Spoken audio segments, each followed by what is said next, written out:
You're listening to Ron Siegel Radio on ESPN Radio 1700. Now, live in studio, local and national real estate expert and consumer advocate, Ron Siegel. And hello again. Welcome to Ron Siegel Radio. This is the show with no real boundaries as we discuss current events, financial markets, politics, sports, even poking fun at the rest of the media. This is the show that connects the dots of confusion delivered by conflicting media reports. We connect the dots so you know the actions you can take, how your family, your business can benefit from current events. Most of all, thank you for joining me. Before we get into our intriguing content this morning, I will share with you that our wine guru, Robert Mott, will be checking in. I don't know if he's going to be in Napa, San Francisco, or La Quinta, but we'll find him somewhere this morning. And we are honored to have Lynda Eisenmann back with us. Preferred Home Brokers, welcome. Thank you, Ron. Good to be here. Glad to have you with us. And let me remind you, if you ever have any home or finance-related questions, I am the consumer advocate looking out for you. And you can reach out to me directly at 800-306-1990, 800-306-1990, or ronsiegelradio.com. Just remember, that's the number you call anytime for assistance. When you call that number, it comes directly to me first. There are no operators standing by. I am it. Quiet, numbskulls, I'm broadcasting. While I do have a great team when it comes to developing a financing plan or plan to save you money, I personally work with you. Even if you don't have any needs today, save this number in your phone for future reference, 800-306-1990, 800-306-1990. Again, 800-306-1990, 800-306-1990. Yes, of course, we are celebrating today. It is National Waffle Day. No, I'm not saying to go back and forth or for those indecisive people. You know me, I'm all about food. So we're going to waffle, eat those waffles. Where are you going to get a great waffle? I could probably think of a few places that I might indulge in today, but you share with me, Ron Siegel Radio on Facebook, or you can tweet it at Ron Siegel. Any one of the above will do. You know, one of them that I haven't figured this out. Maybe you can help me out. I know over by Chapman University, they've got that, what is it, Brexy's waffles or whatever that is. Haven't been able to figure out why they've always got a line there. It must be very, very good, but I just haven't found the right thing to order. Maybe maybe I'm just a little slow. We'll figure that out. Talking about slow, the Dow Jones Industrial Average down 41 points so far today. Oil down $1.43 a barrel, $1.43 a barrel. The oil is down. Haven't looked at it to see. I'm sure the state. Wow. Oil's down $1.40. Remember this. Prices always go down slower than they go up. They go up faster. AAA national average on gasoline today, $2.18.9, up another 1.2 cents here in the state of confusion. We are still on average $2.66.7 a gallon, getting close to the prices they have in Hawaii again. And I did just notice they're trying to get some more of the green issues getting passed in California, so maybe we can get a little higher gas prices here, see if they can help us out with that. We're getting a little spoiled when we're getting these prices this low, and I must share, Costco still $2, like $2.20 a gallon. I paid it locally here in Orange County this week. I paid the same price out in the Coachella Valley, $2.20 a gallon. So that alone is probably worth the membership, just saving that money if you live near a Costco. Moving right along, what is the 10-year Treasury doing? Because that's what's affecting our home loan interest rates. That's up ever so slightly, not even enough to mention. U.S. 10-year Treasury, again, 1.551. That's the yield on the 10-year Treasury. Sorry about that, seniors. That's the number that hurts you the most, because we do know that you're the ones that are living in most instances, or many instances, off of fixed income. But think of the bright side. We are at 1.549 as I speak to you on the 10-year Treasury. In Germany, they don't even get all their money back, and in Japan, they don't get their money back either. So they're both negative interest rates on their 10-year instruments in Germany and in Japan. Best yield yet out of the majors that we watch, all coming out of the U.S. And remember, and we'll see this tomorrow morning. We'll see if this how close we get. The 30-year fixed rate loan. Historically, you simply add 1.76 to the U.S. 10-year Treasury, and that's a fairly typical spread on those products. 1.76 is the add-on. In the markets today, yesterday, if you remember, we had a great report come out on new home sales. So the new home sales were way above expectation. Today, the National Association of Realtors reports single-family home sales fell 3.2% in July to an annualized rate of 5.39 million units. The economists were expecting 5.51 million units as the annualized number. Most of the reports that I am seeing right now, is that this has significantly to do with tight inventory around the country, and prices that helps prices go up. So we're going to talk to Lynda Eisenmann about that a little bit later in the broadcast. I get a lot of confusion over the programs that we did the last couple of days. I've had quite a few messages coming into me. So I wanted to share this with you again. Hopefully I'll be able to clarify a little bit the three different types of, I don't know how you want to call it, preliminary reviews of your financial services or your financial status when you're looking at buying a new home or an existing home. So think about this. You've got three different programs. There's one of them, and they can be very, very subtle differences, and many people don't even know to look for the differences. You've got a pre-qualification. That is the lightest approval there is, pre-qualification. That's basically where you've submitted documentation, you've submitted an application to a lender, and they've done a cursory look. They've put it maybe into their loan origination software, and they said, yeah, based on what we see here, you're going to qualify. The next level of scrutiny will be the pre-approval. Now here's where the confusion comes in, because the pre-approval basically takes the information that's been put into the loan origination software, and then you're able to take it the next step, and they run it through an automated underwriting system. And I'm not going to get too muddy. There's two different basic automated underwriting systems that we look into, but those will tell, are you eligible, are you approved or not approved? But here's the issue, is that information is only as good as the data entered to it.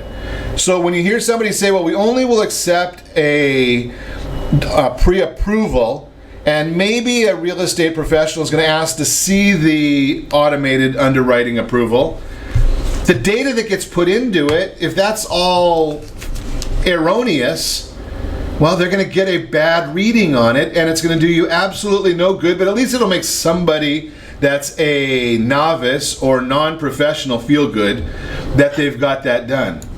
Now the third step, and this is the one that's not as frequent, not as common, a totally underwritten file. So you've got a pre-approved and underwritten file that is simply done with a to be determined address. That means it's, the way I refer to this, and I share this with a lot of folks, it's kind of a dual track. And none of this should cost you as a consumer anything. None of it should cost you anything at all to go through this dual tracking system or the automated underwriting. Those are all things that lenders do. So here's the issue, the underwritten approval. Once you get the underwritten approval, and a lender is working closely in conjunction with a great real estate professional, they're going to be able to make an offer that says, we've already been approved. Not pre-approved, but the loan is approved subject to the appraisal and the title report. Now that helps with contingencies, because you don't need to put as much contingency time in there, because the underwriter has already blessed the loan. They've already got the conditions out or maybe even back. So while you're going out and finding your next home with a great real estate professional, the underwriting has already been done. You get to close a little bit faster. The seller gets a better comfort level in a market like this, and just a little bit more. I hope that helps you understand these three different types. If you don't understand them, give me a call, 800-306-1990. The team at Gold Star does all of them for you, and again, no charge on any of it. So even if you don't use them, you've got that done. Better for you, and you're not locked into anything, because until the notary comes, there's nothing that you're committed to. Now, the real estate contract, that's a different issue.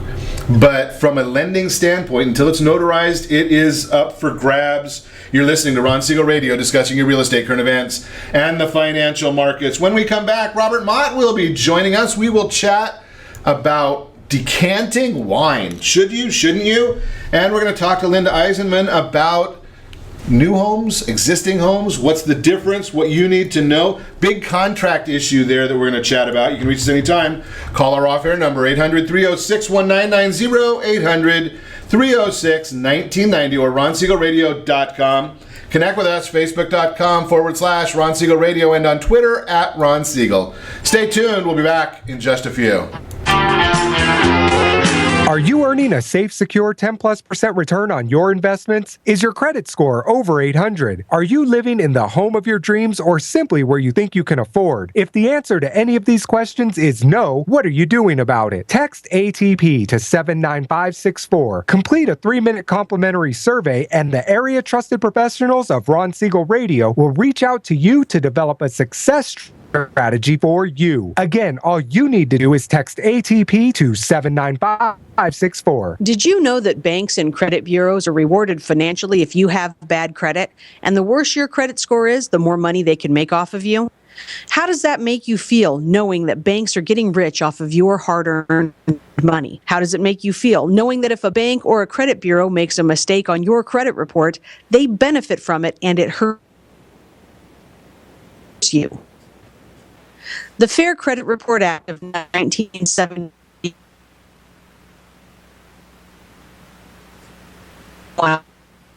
If you're sick,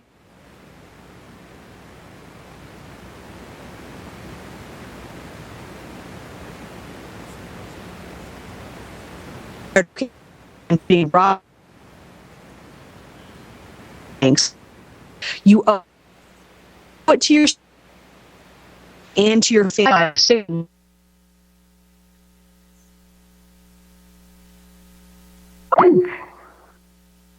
Help veterans refinance and get the money they need. The VA 100 lets you borrow up to 100% of your home's value, refinance your mortgages, consolidate credit cards, and lower your payments by an average of $700 a month. And the Siegel lending team knows that character means more than a credit score. Call 800-306-1990. That's 800-306-1990. Rate subject to change without notice. Licensed by the California Department of Corporations, NMLS 21037, and DRE number 018694452. Are you a veteran, police officer, firefighter, doctor, nurse, or teacher? If so, you qualify one of Ron Siegel's VIP heroes, and we have rewards up to $5,000 or $10,000 when you buy, sell, or refinance a home with one of the Ron Siegel Radio partners. As one of the heroes, real estate agents will rebate part of their commission. Lending partners will give a credit at closing. The title company has special published rates, and many other service providers have incentives too. All you need to do is call Ron Siegel Radio at 1-800-306-1990. That's 1-800-306-1990. Or visit VIPHeroProgram.com. Just think about what you will do with all the rebates and incentives from the partners of Ron Siegel Radio. Just call us at 800-306-1990 so we can show you our appreciation for your service. You're listening to Ron Siegel's Home and Finance Show with local and national expert Ron Siegel. Now, here's Ron. Welcome back to Ron Siegel Radio. Within every market, there are solutions as well as tremendous opportunities. You just need some trusted guidance. That's my message. And as your consumer advocate, I will be delivering it every day on Ron Siegel Radio, or anytime at 800-306-1990, 800-306-1990. Your Credit Matters segment today being brought to you by CreditSanitizer.com. You have a credit report. It is wrong. They all are. What are you doing about it? Credit Sanitizer is there to assist you. 3 ways your credit report could be wrong about you. There's a lot of ways that it's probably wrong about you, but shortening your credit history is number 1. You have to look at there's dates on there. One of the big issues, and I see this one most commonly, you've got a credit card that you've had for 5, 6, 7, 10 years. They have it listed on there as the months of service being 47. Now, based on my math, and I went to math class a long time ago, 47 would not be 5, 6, or 10 years. Now, the maximum number they can put in that column is a 2-digit number, so 99 is the maximum. But if you have a 47 versus 48, your credit score will jump on your length of activity on that credit item. Making you look irresponsible. 2 damaging things that can appear on your credit reports are delinquent accounts and late payments. Now, again, you got to try and make sure you keep them accurate. I've seen reports. I just saw a report last week where it's an automatic debit account where they automatically pull somebody's mortgage, yet they're showing that they had a 60-day late. It doesn't quite add up when there's plenty of money there. And then they get a letter saying that it's corrected, and it still shows up 3 months later as a late on there. Got to watch those on a regular basis. Having accurate information, just like I was just mentioning, if you have a lot of addresses and they're not yours, get them corrected. Maybe there's a lot of addresses and there's slight differences all to the same property. Those show a lack of stability, and the reports do count that in. Or maybe multiple names, aliases. A lot of issues to watch out for. That is the Your Credit Matters segment, again brought to you by CreditSanitizer.com.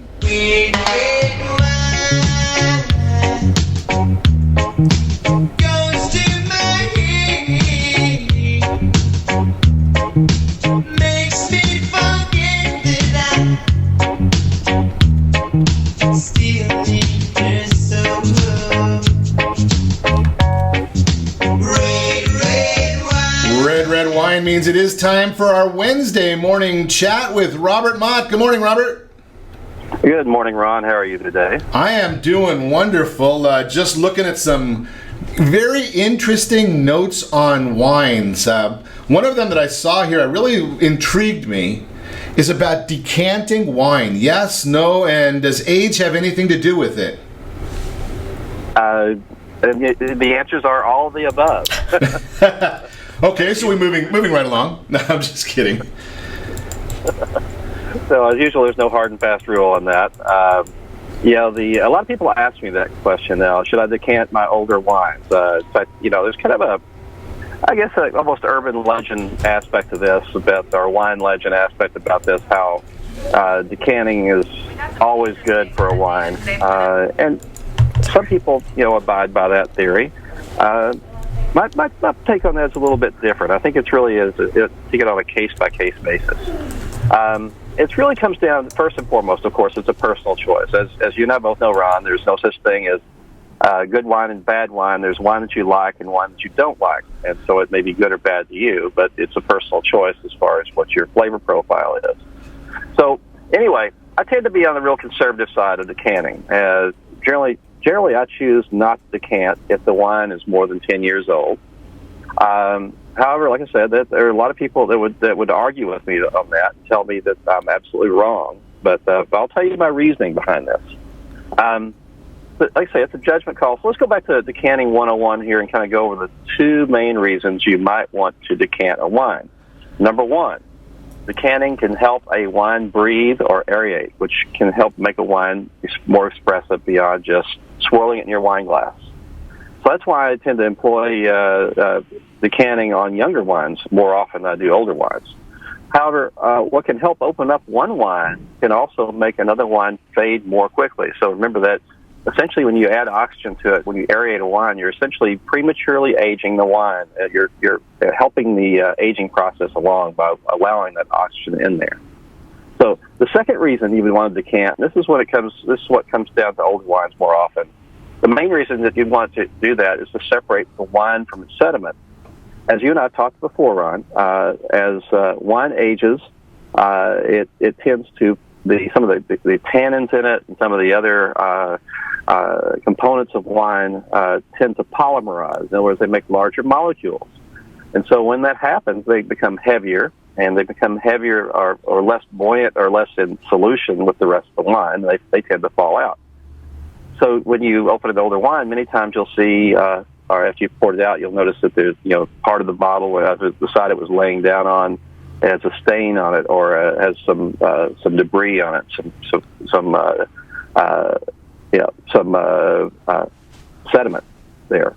So one thing to do in that case, if you're really truly trying to separate the sediment from the rest of the wine, is handle it very, very gently. I think the thing that you want to do, many people want to stand the bottle up for several days or a day, let the sediment sink to the bottom. And then when you get your decanter, pour the wine very steadily and slowly into the decanter, stopping at really the first sign of sediment coming out of the bottle. It isn't harmful, but it can certainly be unpleasant and gritty, and it could be a real pain to get through your glasses and your decanter as well. But so all that background information. So getting back to the fundamental question here, to decant or not to decant. So I think really the best method here for deciding is taste the wine first without decanting. I know it's kind of an interesting way to approach it. It's like taste your food before you put salt and pepper on it kind of thing. If the wine has lots of fruit and is bright and alive and maybe a little bit more tannin than you would like, then perhaps decant it. It might actually improve the wine. If, on the other hand, the wine is a little bricky in color, perhaps a little bit brooding in character, shows a little bit of that, people sometimes say, grandmother's attic kind of dustiness to it, and just has just enough fruit and brightness to enjoy, then I would recommend leaving it in the bottle and pour it very gently into your glass. In fact, I would really try to finish that bottle relatively rapidly, because it's going to change fairly rapidly even after you open it, even if you do not decant it. But if you decant it, you're just going to accelerate that process. So anyway, pay particular attention in that case. If you're pouring for the bottle, an older bottle, when you're near the end of it, try not to tip it up and just empty it out, because you'll get that sludge, that sediment in the bottom in your glass, and that mouthful of sediment at the end of a great bottle of wine usually is not the way you want to remember it. So lots of information there, Ron. I'm sorry I probably rambled on, and hope people were able to follow that. But really use your judgment is the bottom line. Taste the wine first. If it's bright and alive, think about decanting it. If it still tastes a little old, think about not decanting it. So the bottom line there is, you can, once you figure that all out, the other option there for somebody like me that just likes a great glass of wine or bottle of wine, short straw. That way it doesn't get, stand the bottle up, get a short straw, and you'll be just fine. That will work. Yeah, you may lose a little bit that translation, but it'll certainly keep you honest there. But I bet it gives you great talking points, and people will be pointing at you all over the restaurant when you do that.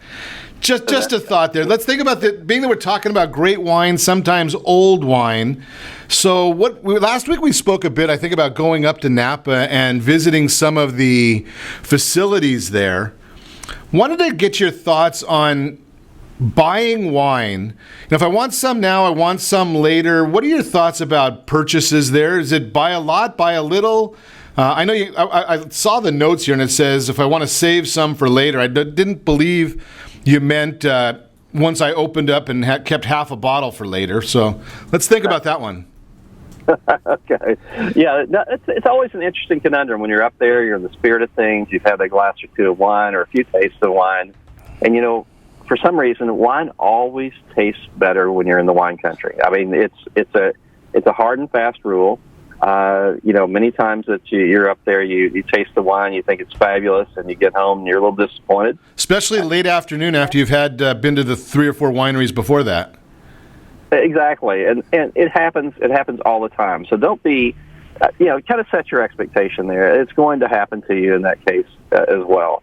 But when you find a great wine, and a lot of this depends on your budget, as you're always good at pointing out, people need to have a plan and live within their budgets, and make sure that they do things that they're comfortable with when it comes to financial decisions, like buying wine, like buying houses as well, but certainly buying wine as well. But if you find a wine that you like, and assuming that, like most of us, you have a little bit of a budget there and not unlimited funds, and like most of us, your cellar space is a little bit of a concern, so maybe you don't want to be, adding to your 20,000 bottle cellar. Maybe you have a 100-bottle cellar at home, and you really don't have more than 5 or 6 slots open in it or whatever.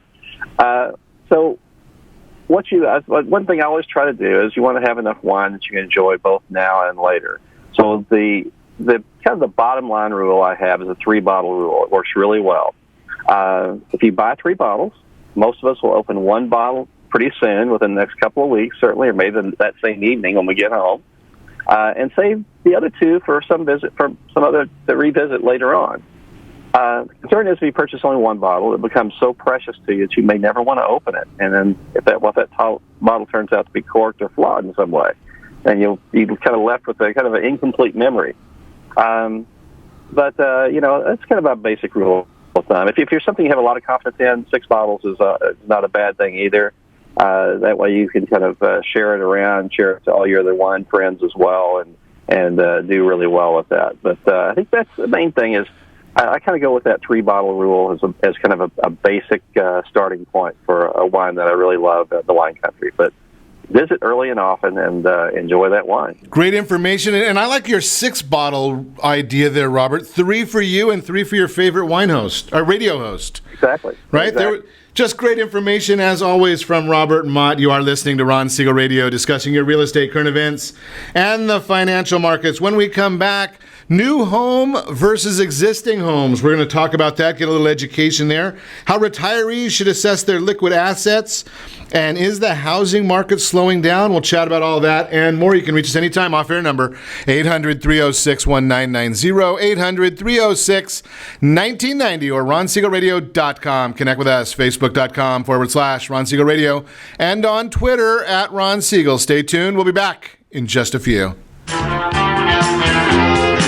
Is your credit score over 800? Are you living in the home of your dreams or simply where you think you can afford? Are you earning a safe, secure 10+% return on your investments? If the answer to any of these questions is no, what are you doing about it?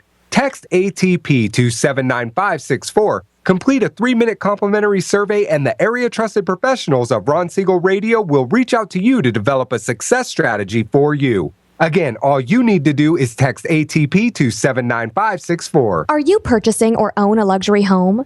If you're like so many others, your home is your largest asset and the mortgage is your largest debt.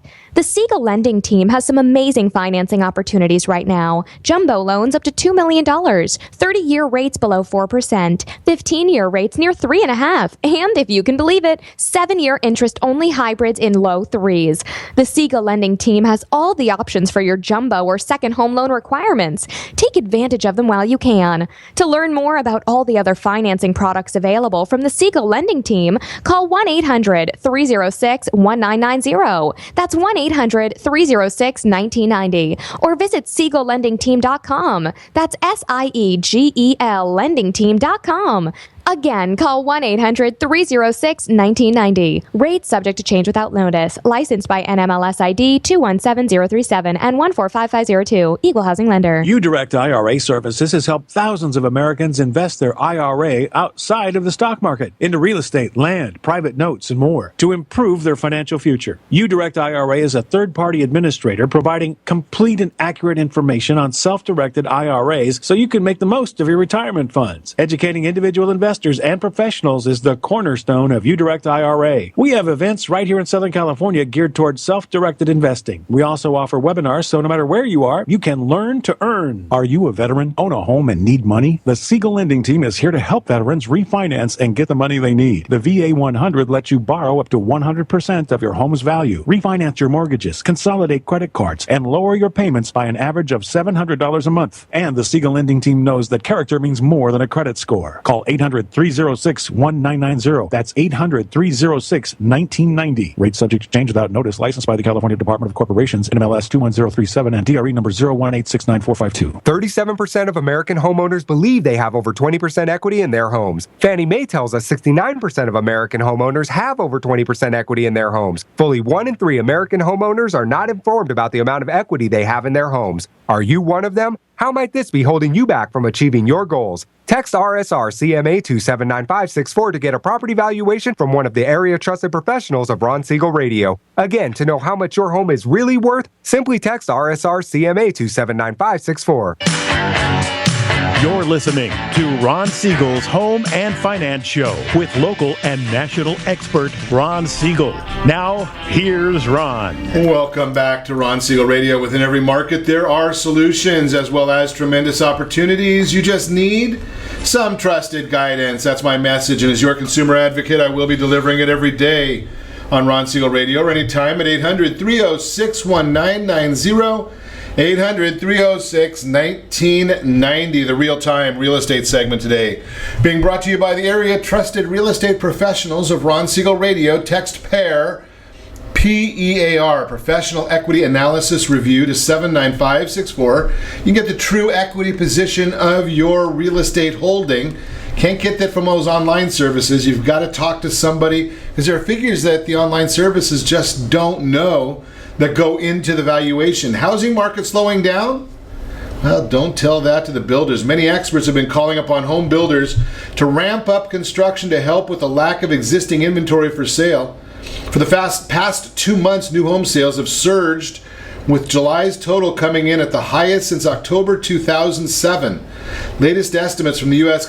Census Bureau and Department of Housing and Urban Development show that sales in July were 31.3% higher than this time last year and 12.4% higher than last month at a seasonally adjusted rate of 654,000.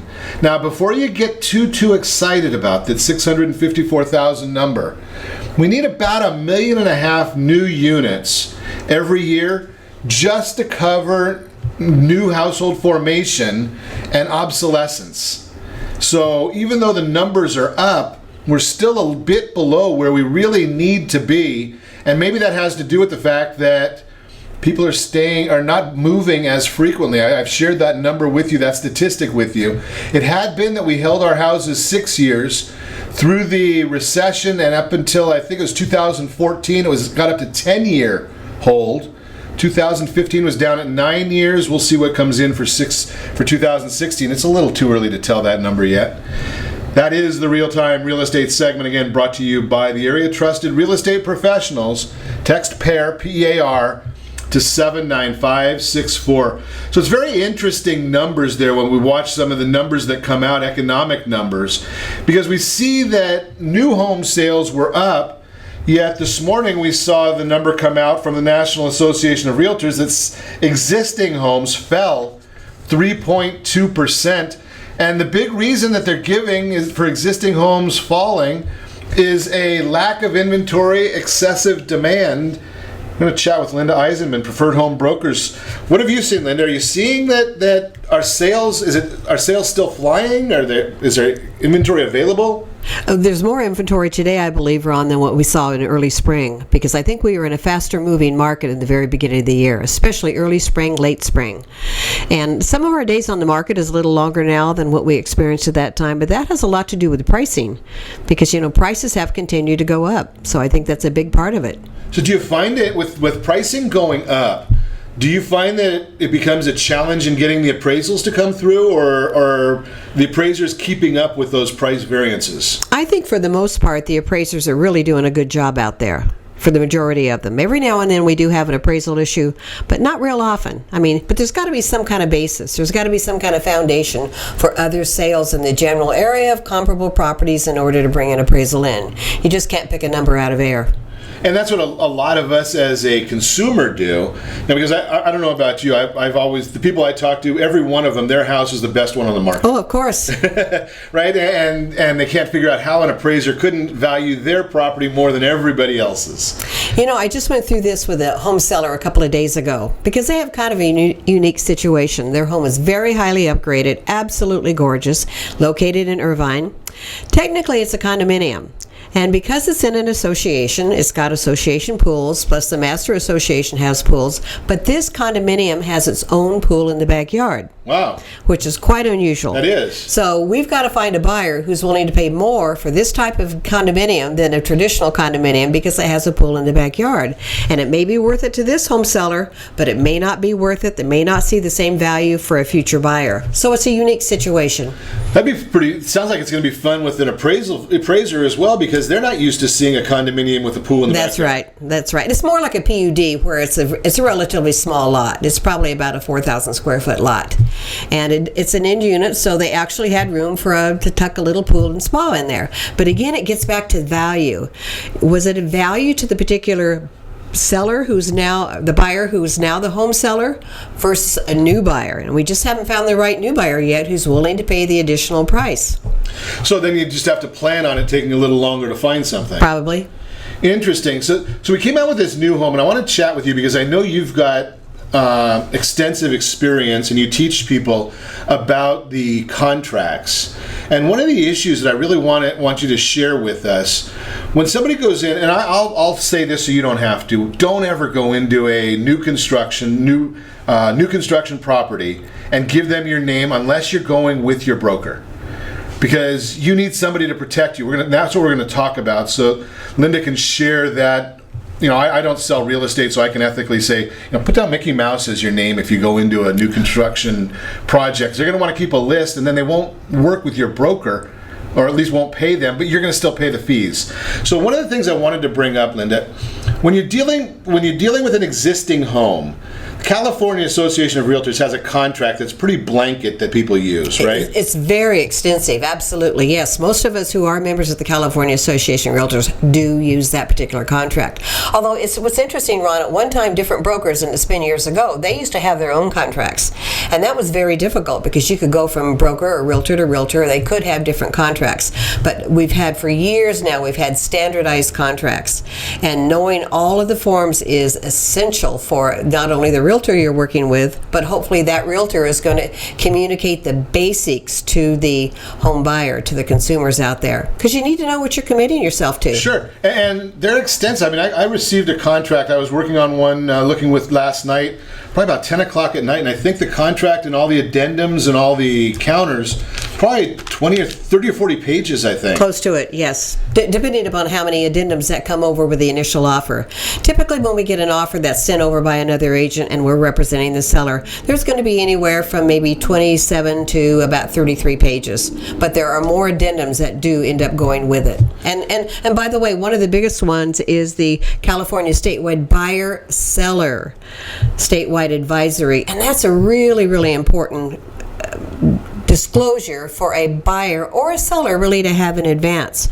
So explain that one to us a little bit. Well, it's a disclosure that basically it spells out right on the very first page what the responsibilities are for the home seller, what the responsibilities are for the home buyer, and these are all in bullet points, by the way.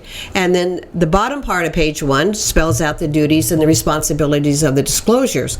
And the next 11 pages that goes along with that 12-page disclosure are the different things that buyers and sellers need to know about home buying or home selling in the state of California. And not every paragraph, not every part of it is germane. It's not always applicable, but it's a general disclosure. And most buyers out there, most sellers can ask their realtor for it in advance. I like for people to have it in advance because they're going to be asked to sign it. And Sure. It's so many pages, you want them to know what they're signing in advance. And again, that's one of the benefits of using an experienced real estate professional who says, something, I know that this is coming up in advance, and says, here's the document, take a look at this. That way when we get to the stage where you need to know it, you're comfortable. And if you have questions, that's a biggie. It's amazing how many people I hear that they don't read it, and then they don't question it if they don't understand something. And unfortunately, I think a lot of the agents don't understand it themselves. Well, I tend to agree with you. And you really don't get to it until there's a problem, until there's an issue, because a real estate transaction is also very fluid.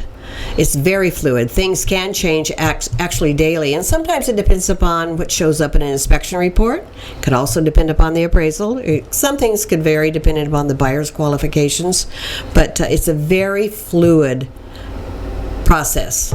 And you and I have talked about this before, the idea that even with as many years as you've been in the industry, there's always speed bumps. Oh, absolutely, without a doubt. Right? And the benefit of somebody that's done this for a day or two is they know how to navigate those, right? So the speed bump doesn't become a block wall or a spike strip. You're right. Right? I mean, that's the big issue. I want to talk a little bit about the new home contract and how that might differ. We're going to do that when we come back with Lynda, and who's going to pay for your education and to protect you.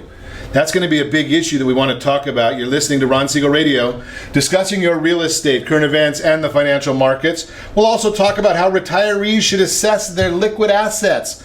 All that and more when we come back. You can reach me anytime. Our off-air number, 800-306-1990, 800-306-1990, or ronsiegelradio.com. Connect with us, facebook.com/Ron Siegel Radio, on Twitter @Ron Siegel. Stay tuned. We'll be back in just a few. Are you living in the home of your dreams or simply where you think you can afford? Are you earning a safe, secure 10+% return on your investments? Is your credit score over 800? If the answer to any of these questions is no, what are you doing about it? Text ATP to 79564. Complete a 3-minute complimentary survey, and the area trusted professionals of Ron Siegel Radio will reach out to you to develop a success strategy for you. Again, all you need to do is text ATP to 79564. Isn't it time you found out the truth about FHA insured home equity conversion? No, it's not your grandfather's reverse mortgage. This just may be the finest financial planning strategy available for all homeowners of retirement age. Helping protect what you've earned is the job of your board of directors with continued education. Major research has shown that using a HECM will significantly enhance the success rate of a retiree's portfolio and legacy. Please allow us to educate. For your complimentary consultation, call Jay Kaplan at 949-300-3855. That's 949-300-3855. Are you currently renting a home? Do you like paying someone else's mortgage payment? Why not explore the options to purchase your own home? Can you imagine a 30-year fixed-rate loan below 4.25% APR? This means with $10,500, you can purchase a $295,000 home and have a principal and interest payment of about $1,400 per month. What are you paying in rent? Does your family deserve the opportunity to take advantage of the current market? To learn more about these exciting opportunities, the Siegel Lending Team is standing by to speak with you. Call now, 1-800-306-1990. That's 1-800-306-1990. Or visit SiegelLendingTeam.com. That's SIEGEL LendingTeam.com. Or 1-800-306-1990. Rate subject to change without notice. Licensed by NMLS ID 217037 and 145502. Equal housing lender. Not endorsed or sponsored by any government agency. Do you have a goal of mortgage-free home ownership? What if your home was valued at $500,000? Are you aware that a free and clear home could be costing you $2,500 every month, $30,000 per year? The mortgage planners at the Siegel Lending Team would like to show you how you can own your home, generate tax-free income, and accumulate family wealth. You simply need to call the Ron Siegel Team at 1-800-306-1990. That is 1-800-306-1990. By sending the team a copy of your most recent mortgage statement, the team will send you a no-obligation real estate plan. You be the judge if this is right for your family. Again, all you have to do is send the team a copy of your mortgage statement by email to reap@ronsiegelradio.com or call today. Ron Siegel, 1-800-306-1990. That is 1-800-306-1990. Rate subject to change and without notice. Licensed by the California DOC and BRENMLS 217037 and 145502 and Cal BRE 01869452 and 1866775. Play it safe this summer. Don't overload extension cords and read their warnings carefully. Connect with more summer safety ideas at sdge.com/safety. You're listening to Ron Siegel's Home and Finance Show with local and national expert Ron Siegel. Now, here's Ron. Welcome back to Ron Siegel Radio. Within every market, there are solutions as well as tremendous opportunities. You just need some trusted guidance. That's my message. And as your consumer advocate, I will be delivering it every day on Ron Siegel Radio or anytime at 800-306-1990. 800-306-1990. The Word on Wealth segment today being brought to you by our friends over at Gold Star Mortgage. They are ready to assist you with all of your home needs, home financing needs. Story this morning, how retirees should assess their liquid assets. Number one, reassess your emergency fund. You need to have the funds liquid that you're going to be using. I like to have as much as possible. I recommend, if you can, about a year's worth of emergency funds available. Now, maybe you don't have to have them liquid.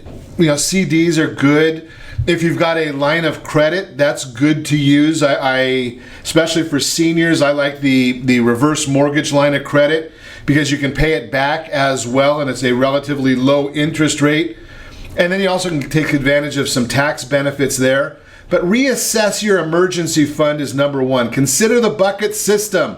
In addition to the emergency fund, have cash components of your portfolio. Have cash components for home maintenance, automobile maintenance, things that are unexpected that you should expect, right? I mean, you know that you don't know when you're going to have a need for something in your car, but you know that the car is going to have some needs at some point in time. So you want to have a separate fund set aside there. And then have the idea of where are your next line of reserves coming from. A lot of these things have to do with what we'll get to the fourth point, maximize yield. You want to be able to maximize the yield on your investment accounts, and that only happens if you've planned ahead. If you're selling investments when you want to instead of when you need to, you'll be far better off. I'm looking at the market right now, the market as identified by the Dow Jones. It's down right now 21 points, but it's at 18,500. That's a near record high. So if your emergency funds or any of these funds set asides are not funded fully, this is the time you want to be looking or considering selling when the market's high. You don't want to be selling on, well, let's see if I can find the exact date here. Right around January when the market was almost 3,000 points lower. So you don't want to sell then because you can never get that back. When you sell high, you can sell less, get the same value. That's why I say also you use the reverse mortgage, because if you had something, an event that happened in January when the market was at 16,100, you use the money from the reverse mortgage then, you pay it back when the market goes back to 18,000, and you're better off. You're not being forced to do things that are not in your best interest. That is the Word on Wealth segment, again brought to you by our friends over at Gold Star Mortgage. I'm going to continue our conversation this morning with Lynda Eisenmann, Preferred Home Brokers. So one of the issues we just saw yesterday, that the new home market, new home sales came out, and the number was very, very strong, talking about people are out buying new homes right now. And when you walk into a new home office, they're going to want to get some information from you. Obviously, they want to market to you, but that's also going to dictate as to whether they're going to be cooperating with a real estate professional outside their office. That's why I say don't give them your real name. So, first off, Lynda, the contract that the new home facility uses, is it going to be the same as the California Association of Realtors, or does it have to be the same? Does not have to be the same. Normally it is not the same. Normally it is a builder contract. So a builder contract means it's going to be for the benefit and protection of that builder. The builder, not the consumer. Do they, when they price a home, when we price an existing home, it's all disclosed up front that there's a fee that's going to be paid to the listing agent and a fee that's going to be paid to the selling agent. Does that same type of thing apply with new homes? Not necessarily. And matter of fact, the California contract right now does not indicate what the fee is going to be to the buying agent and selling agent. That actually is a separate agreement aside from the contract. Okay. So it's completely separate. But nevertheless, getting back to the fact that whether or not a builder contract is as equal, no, it's not. It's not equal. It's more lopsided in favor of the builder, of course. So the question that I wanted to get to as a consumer advocate is, who's there to look out for the consumer when they walk into that location? If they're on their own, they're on their own. There isn't anyone. Are they allowed to bring a real estate professional with them? Normally, yes. So then that professional has more experience, and then in that instance, are they going to use both contracts, or how might the contracts work? They would probably still use the builder contract, but if you have somebody else who is a neutral party or somebody representing the buyers at that point, they'll better be able to explain the contract. And there might be times where you can delete something that's in the contract itself. It's just going to depend upon the individual builder and the demand for those homes. That's what it's going to really come down to. And how or who is going to compensate the real estate professional? Usually the builder will. Okay, so the builder is going to take care of that. So if you don't bring you don't lose anything by bringing. You're not going to get a better deal, so to speak. That is correct. Once in a while, you might have a builder who said, "Well, you're going to have to compensate your own agent," but that's rare. Most builders today, and in other states, by the way, it's very common for builders to work with realtors. In California, especially in Southern California, in particular, it's probably a little newer concept than what it was years ago. But again, it gets back to the demand. And I'm going to suggest here again that if you're looking at buying a new home, almost anywhere in Southern California, you're spending somewhere between $300,000 and multiple millions of dollars. You better know what you're doing, right? I mean, how do you? True. I mean, I'm going to say that even myself, and I've looked at a lot of contracts, I would not be qualified to give somebody guidance, even though I've got a license. Again, a license is irrelevant as to qualification, right? The state says I'm qualified. Well, the state said you passed a test. Passed a test, exactly. You passed the test, that's it, and that's all there is to it when you have a license. Right, so again, you got to get great counsel when you're looking at buying new or existing homes, and I'm going to suggest, have somebody looking out for you. That even the agents, Linda, the agents need to have a great broker they're working with, so they're also in that sense where they're getting the benefit of both sets of eyes and both sets of experience. Am I right? True, very true. When it comes down to the contract, and I've said this before, and you and I have had this discussion before, but the contract is the foundation of the entire transaction. The contract itself is so essential. Whenever there's an issue, whenever there's a dilemma, any obstacle, you go back and you say, what does your contract say? And that's a great way of doing it. That way there's none of this he said, she said. It's hard. I mean, I know that in 2007 there's a lot of people went out and said, well, they told me and I didn't read what I signed. That's kind of a shame on you from the consumer standpoint. Absolutely. Right? I mean, it doesn't work. Yeah, and one of the things I'm looking at, and I don't know, I want to get your opinion on this. I think we've gotten so electronic nowadays that I see a lot of people signing contracts with the DocuSign, and they do it on a phone, and it's made it very, very simple to sign. But I still think you got to spend some extra time there reading. Without a doubt, especially the first time an offer is written. I had some people in the office not long ago, and they said, you can just send it to me electronically. And I said, we just started working together, and this is your very first offer. If we're going to make other offers, that might be different, but this is the first one. We need to take the time. You need to allocate the time so we can actually review the contract. You've got to know what you're signing. You want to know what you're committing yourself to or you're not going to, be entitled to, that sort of thing.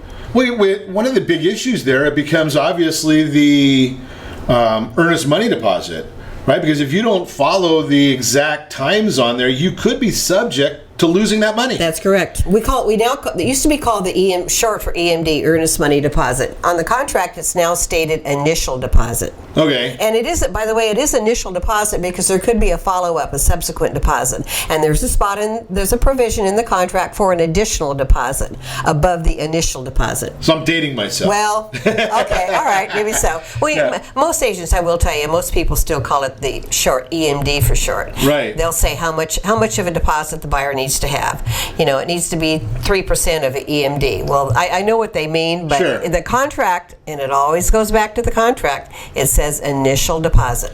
And you got to read when you give up your rights to a refund of that. Absolutely. And I would assume that that's probably going to have different timing for a new home, new construction as opposed to existing sales. I would think so. And by the way, the California contract and the CAR attorneys, and I've heard them say this directly to me, that there are a lot of protections that are afforded a home buyer in the California contract during the contingency period, which is usually the first 17 days or the first 21 days, depending again on what you have spelled out in your contract.